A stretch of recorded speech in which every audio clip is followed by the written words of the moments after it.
আমরা সর্বদাই আল্লাহকে ডাকি, কিন্তু তিনি আমাদের ডাকে সাড়া দেন না কেন? এর কারণ কি? আসসালামু আলাইকুম ওয়া রাহমাতুল্লাহ।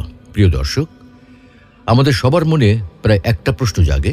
আমরা আল্লাহর কাছে বিভিন্ন জিনিস চাই।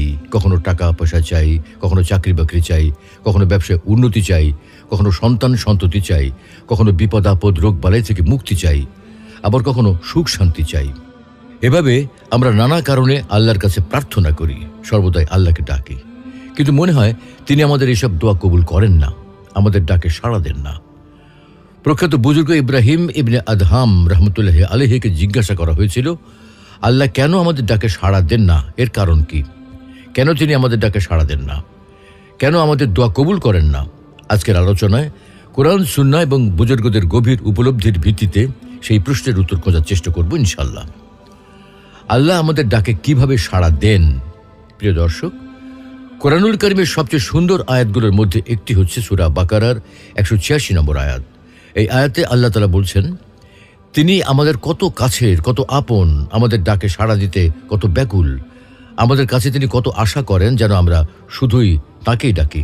ইরশাদ হচ্ছে, وَإِذَا سَأَلَكَ عِبَادِي عَنِّي فَإِنِّي قَرِيبٌ أُجِيبُ دَعْوَةَ الدَّاعِ إِذَا دَعَانِ فَلْيَسْتَجِيبُوا لِي وَلْيُؤْمِنُوا بِي لَعَلَّهُمْ يَرْشُدُونَ। হে নবী, আমার বান্দারা যখন আপনার কাছে আমার ব্যাপারে জানতে চায়, তখন আপনি তাদের জানিয়ে দিন, অবশ্যই আমি কাছেই আছি। আমাকে যে ডাকে আমি তার ডাকে সাড়া দেই যখনই সে ডাকে। সুতরাং তারাও যেন আমার ডাকে সাড়া দিতে চেষ্টা করে এবং আমার উপর বিশ্বাস রাখে, যেন তারা সঠিক পথ পেতে পারে। প্রিয় দর্শক, লক্ষ্য করে শুনুন, এখানে আল্লাহ তাআলা বলছেন যখনই আমার বান্দা আমাকে ডাকে। তিনি বলেননি যদি সে ডাকে, বরং তিনি বলেছেন যখনই তারা আমাকে ডাকে তখনই আমি সাড়া দেই। আল্লাহ যেন অপেক্ষা করছেন কখন আমরা তাকে ডাকব। তিনি তো আমাদের ডাকে সাড়া দেওয়ার জন্য সবসময় প্রস্তুত। আমরাই বরং তার সাথে কথা বলছি না, তাকে ডাকছি না। আমরা গিয়ে অফিসের বসের কাছে অন্যায় তদবির করছি প্রমোশনের জন্যে, আত্মীয়ের কাছে গিয়ে অন্যায় সুপারিশ চাচ্ছি চাকরির জন্যে, পীরের কাছে গিয়ে 1000 টাকার দক্ষিণা দিয়ে সন্তান চাচ্ছি, মন্ত্রীর কাছে গিয়ে সরকারি প্রজেক্টের কন্ট্রাক্টের জন্য দরাদরি করছি, ডাক্তারের কাছে আর্তনাদ করছি, ও ডাক্তার, ওকে ওকে বাঁচান, আপনি ছাড়া আর কেউ ওকে বাঁচাতে পারবে না। আমরা এদেরকে যে ক্ষমতা দিচ্ছি সেই ক্ষমতা তাদের নেই। তারপরও তাদের কাছে আমরা কত অনুনয় বিনয় করছি, অথচ যিনি একমাত্র দেওয়ার ক্ষমতা রাখেন তাকে আমরা ডাকছি না। না, অন্য কেউ নয়, বরং তোমরা শুধুমাত্র তাকেই ডাকো, তাহলে তিনি তোমাদেরকে সেই পরিস্থিতি থেকে বের করে আনবেন যা তোমাদেরকে তাকে ডাকতে বাধ্য করেছে, যদি তিনি তা ইচ্ছা করেন। আর তখনই তোমরা ওদেরকে ভুলে যাবে যাদেরকে তোমরা তার জায়গা দিয়ে দিয়েছিলে। আল্লাহ সবসময় কাছেই আছেন। সুপ্রিয় দর্শক, আল্লাহ সবসময় আমাদের কাছে আছেন, কিন্তু আমরা তাঁর এবং আমাদের মধ্যে নানা ধরনের দেওয়াল তৈরি করেছি। আমরা মনে করি সরাসরি আল্লাহর কাছে চাইলে হবে না, একটা তাবিজ পড়তে হবে, গলায় কিছু একটা ঝুলাতে হবে, কাউকে ভাড়া করে এনে মাইক বাজিয়ে কোরআন খতম করতে হবে, তারপরে চাইতে হবে। এর আগে চাইলে হবে না। পীর বাবার দরবারে গিয়ে আরজি পেশ করতে হবে, শুধু নামাজের দোয়া করলে হবে না। মসজিদের ইমামকে দিয়ে বলাতে হবে, আমি নিজে বললে হবে না, কারণ আমার অনেক পাপ। এভাবে আমরা নিজেরাই আল্লাহকে ঠেলে দূরে সরিয়ে দিয়েছি। আমাদের জীবনে আল্লাহ আর প্রতি মুহূর্তের সাথী নন, বরং বছরে একদিন সারা রাত নফল নামাজেই শুধুমাত্র তাকে কাছে মনে হয়। সপ্তাহে একদিন মসজিদে 10 মিনিটের জন্য তাকে আমরা কাছে মনে করি, আর বাকি দিনগুলো তাকে এড়িয়ে চলি। পবিত্র কোরআনে আল্লাহ বলছেন, উদউ রাব্বাকুম তাদাররুআন ওয়া খুফিয়াহ, তোমাদের প্রভুকে ডাকো বিনম্র হয়ে, একান্ত গোপনে। এভাবে আল্লাহর সাথে আমরা নিজেরাই এক ধরনের কৃত্রিম সম্পর্ক তৈরি করেছি। এই কৃত্রিম সম্পর্কের কারণে আল্লাহ আর আমাদের সুখ দুঃখের সাথী নন, বরং বড় ধরনের বিপদে পড়লেই শুধুমাত্র তার কথা মনে হয়। অথচ আল্লাহ এই আয়াতে আমাদেরকে বলছেন অবশ্যই তিনি সব সময় আমাদের কাছে আছেন, তিনি কখনোই আমাদের থেকে দূরে চলে যান না। আমরা যেন বিনম্র হয়ে একান্ত গোপনে আল্লাহর কাছে চাই। আয়াতটি কিন্তু এমন নয় যে আমার বান্দারা যখন আমার ব্যাপারে জিজ্ঞাসা করে তাদেরকে বলে দাও আমি কাছে আছি। এখানে মানুষ রাসূল সাল্লাল্লাহু আলাইহি ওয়াসাল্লামের নিকট আল্লাহর সম্পর্কে জিজ্ঞাসা করছে, কিন্তু আল্লাহ রসুলকে উত্তর দিতে না বলে নিজে থেকেই উত্তর দিচ্ছেন। শুধু তাই নয়, আয়াতে তিনি বারবার আমি বলছেন, সরাসরি নিজেকে সম্বন্ধ করে বলছেন, আমার বান্দারা, আমার ব্যাপারে আমি কাছে আছি। আল কোরআনে এটা বিরল। কোরআনে সাধারণত আল্লাহ তার সম্মান বজায় রেখে আরবিতে আমরা, হিন্দি বা উর্দুতে হাম ব্যবহার করেন। এটি তার সম্মান এবং দূরত্ব দুটোই নির্দেশ করে। কিন্তু এই আয়াতে তিনি তার বান্দাদের নিজে থেকে উত্তর দিচ্ছেন। বিরল আমি শব্দটি বারবার ব্যবহার করছেন, যেন আমরা উপলব্ধি করি যে আমাদেরকে তিনি কত কাছের মনে করেন, তিনি আমাদেরকে কত ভালোবাসেন, তিনি কত আশা করেন আমরা যেন সরাসরি তার কাছেই চাই। অনেক সময় আমরা ভাবি, আল্লাহ কি আর আমার মতো পাপী বান্দার ডাক শুনবেন?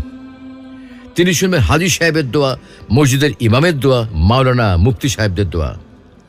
আমার মতো মামুলি বান্দার দোয়া কি তিনি শুনবেন? এই আয়াতে আল্লাহ বলছেন, যেই তাকে ডাকে তিনি তার ডাকেই সাড়া দেন। এখানে তিনি বিশেষভাবে বলছেন আদ-দায়ী, অর্থাৎ যে তাকে ডাকছে তাকে তিনি বিশেষভাবে চিহ্নিত করেছেন আদ-দায়ী বা আহ্বানকারী হিসেবে।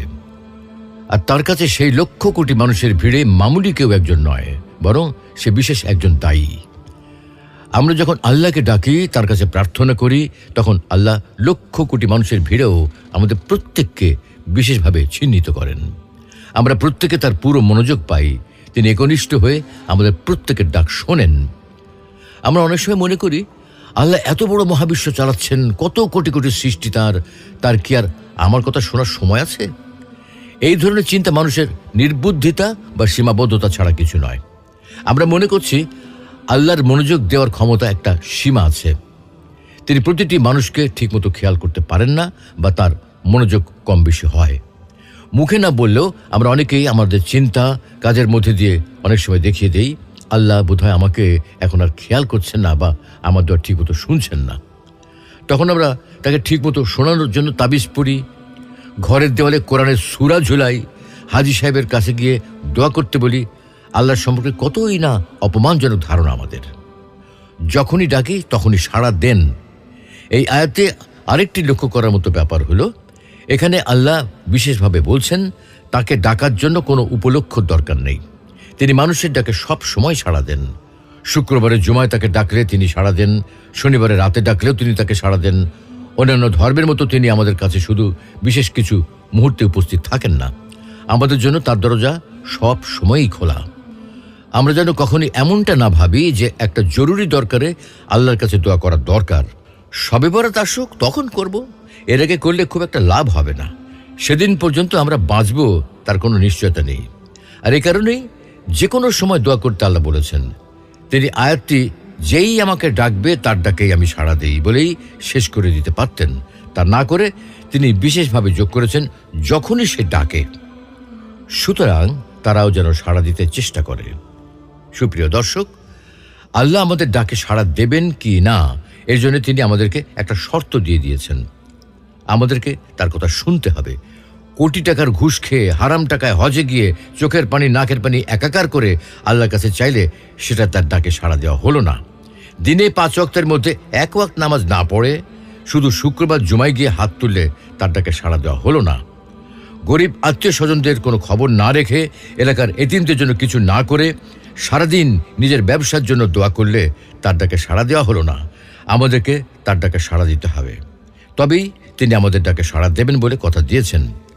তার ডাকে সাড়া দেওয়া মানে হচ্ছে তার আদেশ নিষেধ মেনে চলা, ইসলাম অনুসারে জীবন যাপন করা।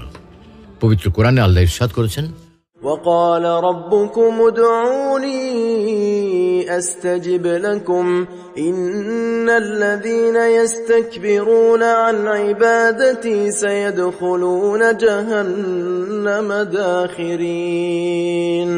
তোমাদের প্রভু বলেন, আমাকে ডাকো, আমি তোমাদের ডাকে সাড়া দেব। সাবধান, যারা অহংকারের কারণে আমাকে ডাকে না তারা অবশ্যই অপমানিত হয়ে জাহান্নামে প্রবেশ করবে। সূরা বাকারার আলোচ্য আয়াতে আল্লাহ যদি বলতেন সুতরাং তারা যেন আমার ডাকে সাড়া দেয়, তাহলে সর্বনাশ হয়ে যেত। আমরা তখন আর তার কাছে কিছু চেয়ে পাওয়ার আশা করতে পারতাম না। কারণ আমরা প্রত্যেকেই জীবনে বহুবার তার কথা শুনিনি, বহুবার তার অবাধ্য হয়েছি। আমাদের কথা, কাজ, চিন্তার মাধ্যমে বহুবার তার অবাধ্যতা করেছি।